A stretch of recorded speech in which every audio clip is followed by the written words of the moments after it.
গেছে ভিতরে বড় জন্যতি এত সুন্দর হয়েছে ফুলকপিগুলো। এইটাই উঠোই আমাদের বাড়িতে প্রত্যেক বছরই হয় এরকম।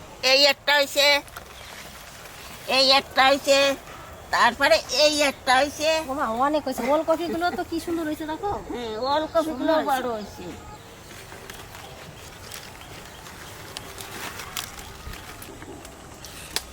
বাবা রে বাবা, বললাম যে আমরা মাঠ এ থেকে রে, নিয়ে আসি।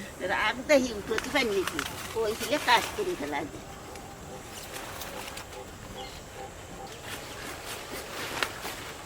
বাবা রে বাবা, এই যে এই কাশি দিয়েও কাটা যাচ্ছে না, মানে এত শক্ত হয়েছে। ধর কয় কিলো হবে গো মা? কয় কিলো হবে মা? কত বড় দারুণ হয়েছে কপিগুলো কিন্তু। হ্যাঁ কপি কপি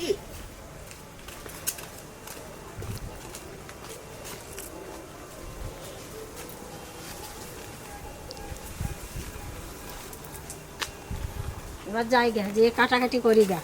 এগুলা কৃষি মেলাতে দেখেছিলাম। বললাম কই সেরা কপি একবারে। কোনো বছর কিন্তু এত বড় কপি হয় না এবারে। আমিবার যা হয়েছে। ওর কপিগুলো বেশ এত বড় বড় হয়েছে। এত বড় ওই কটা গাছে বেগুন ধরেছে কি ধরে দেখো। সেটাই তো বললাম, যা লাগানো হয়েছে সব সুন্দর হয়েছে।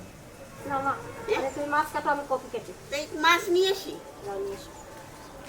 আজকে মাছ আনছে বাজারেতে 3 রকমের। বাবা একটা পাতা নিয়ে এসে হ্যাঁ ইলিশ মাছটা কাটবো।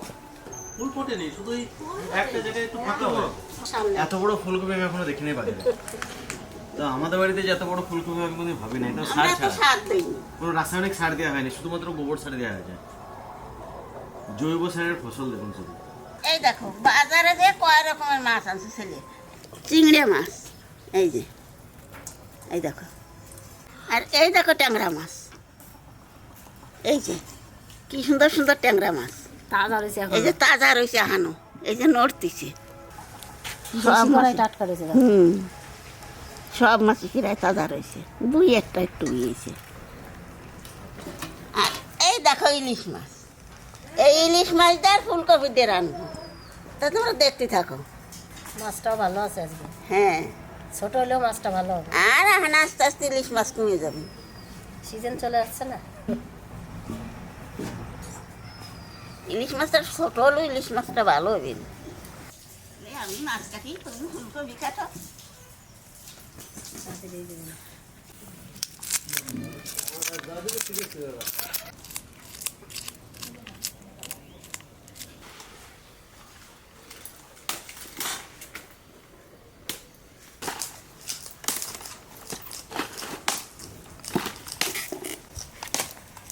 যা বড় কপি ধরে রাখাই যায় না। পাতাগুলা কিন্তু বাটবার।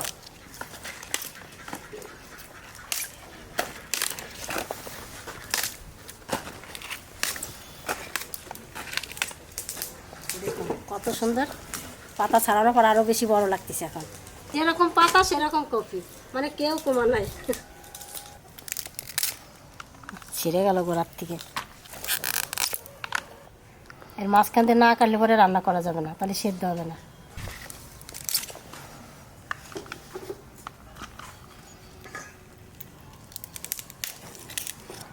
দেখুন এইটা আরো বড়।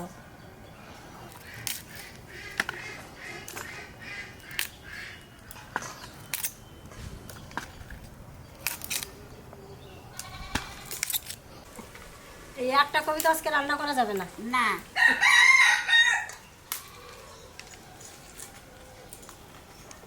তোমার যতদূর লাগে আজকে মাছ দিয়ে রান্ধো, কালকে পনির দিয়ে রান্না না। কালকে পনির দিয়ে রানলে সানু একটু খাবে না। আমার পনির এলাকায় তো বাড়ি। কে আমার দাদা তো না? আর দাদা বাড়ি না আসলে পরে বাড়ি ভালো লাগতেছে না।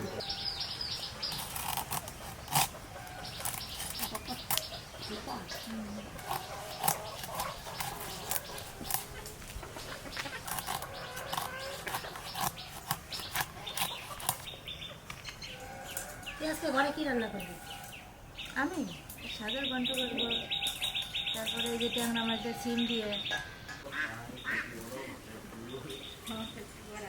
এ বাবা আমাকে একটা হাসে না, ওই মাঠে ডিম পাড়ায় 3টে ডিম দিয়ে বসে রয়েছে জানিস? হাঁসটা একটু বাড়ি নিয়ে আসতে হতো। না খাবে না এগুলো একটু বড় বড় থাক তাহলে ভালো হবে।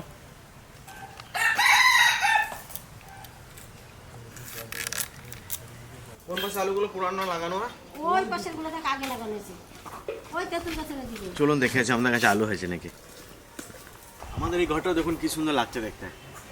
এই ঘরটা একটু কাজ করা হয়েছে, নেকানো হয়েছে, চালটা নষ্ট হয়ে গেছিলো, খড় দেওয়া হয়েছে।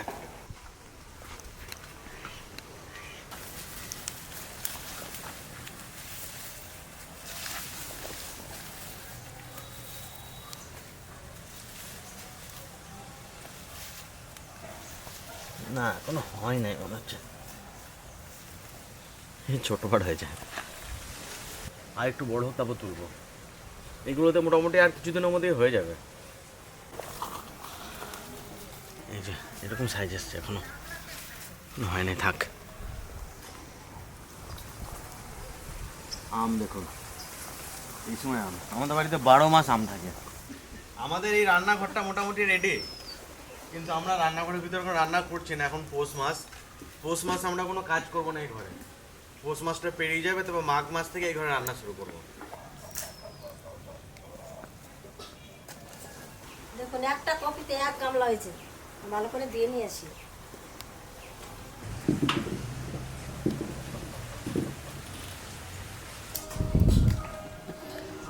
ইলাম বাজার বলে একটা ল্যাম্প পেলাম না খুঁজে আমি।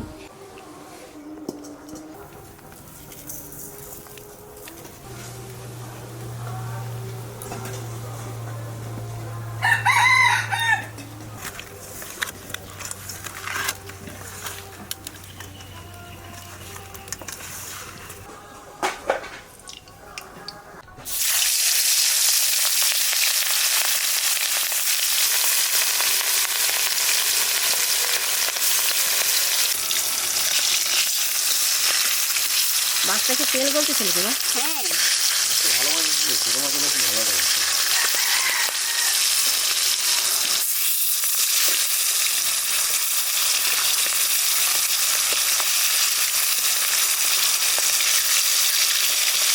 মাছ এই যে ডুবিয়ে দেবো তেল। আর বেশি না,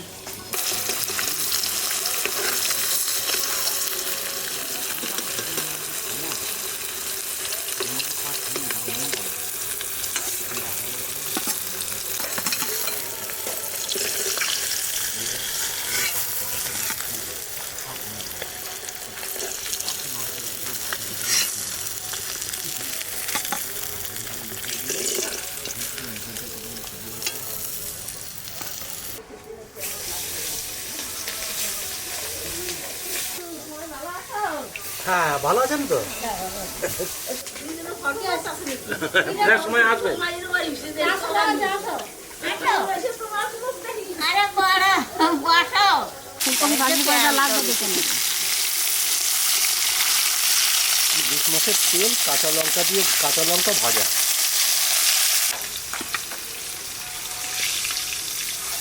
যা তেল দিয়েছিল তার চেয়ে তেল বাড়ে গেছে। অনেক তেল বেরিয়ে গেছে। এই কফি ছোট এই হলে ইলিশ পরেও মাছের তেলটাই বাড়বো। মাছটা খুব ভালো আছে। এতে পুরো কিন্তু তাহলে কপি ইলিশ মাছের সেন্ড হয়ে যাবে। হ্যাঁ খেতে কি ভালো লাগবে না ইলিশ মাছ দিয়ে? এই ইলিশ মাছের তেলের মধ্যেই কফি বাড়বো। কত তেল গলিছে ইলিশ মাছে।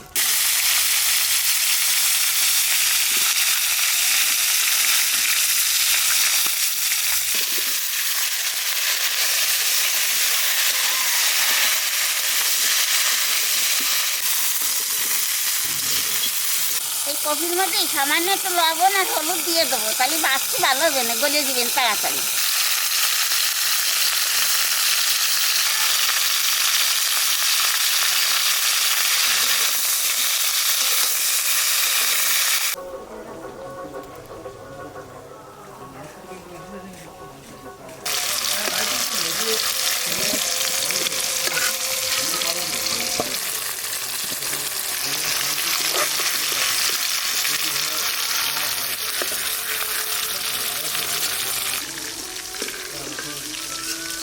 এক মাছ ভাজা তেলে সব হয়ে গেল ভাজা।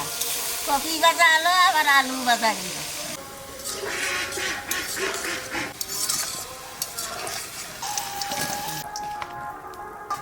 তেলের পর দিয়ে দেবো কালো জিরে, আর কটা কাঁচা লঙ্কাও দিয়ে দেবো। এইবার আলু দিয়ে দেবো।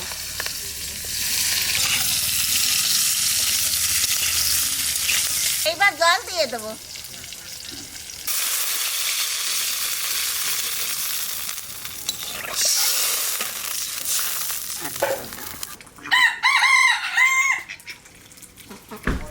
জলে জাল উঠে গেছে, আমি লবণ হলুদ সবই দিয়ে দেবো।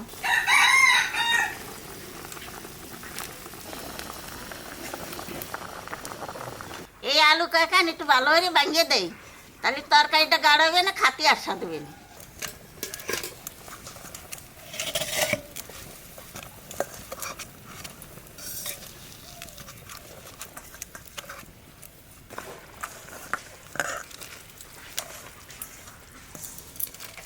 এই সাথে সাথে ভাজা কপিটাও দিয়ে দেবো।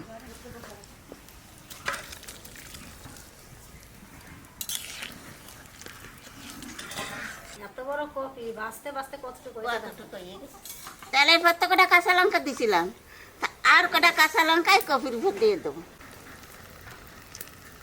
রান্না প্রায় হয়ে গেছে, এখানে এইবার মাছ দিয়ে একটু নাড়াচাড়া দিয়ে নামাই দেবো।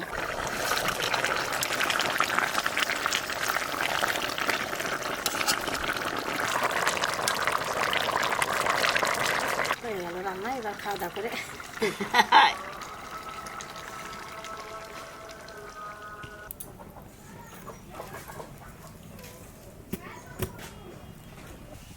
তবে এটা দেখতে খুব সুন্দর হয়েছে। খাতেও দেখিস কেন ফুলকপি দিয়ে কিরম লাগবে না। আমি ফুলকপি দিয়ে ইলিশ মাছ দিয়ে এখনো খাই নাই। খাইয়ে দেখ আজকে। আমি মূল ওই দিয়ে ফুলকপি ইলিশ মাছ রাঁধছি। এক থালা করে ভাত নিয়ে এসছো তো।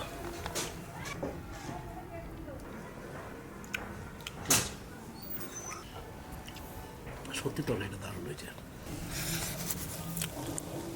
ফুলকপিটা খুব ভালো, রান্নাটাও দারুণ হয়েছে।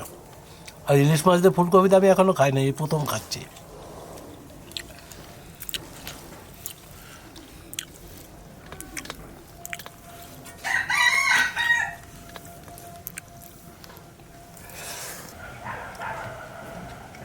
সব ভাগ কটা মাতি নিয়ে আর কিছু দিয়ে খাবো না।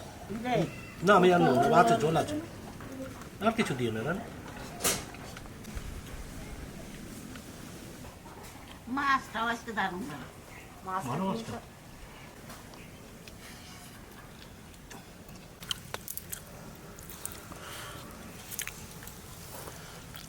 ইলিশটা খুব ভালো।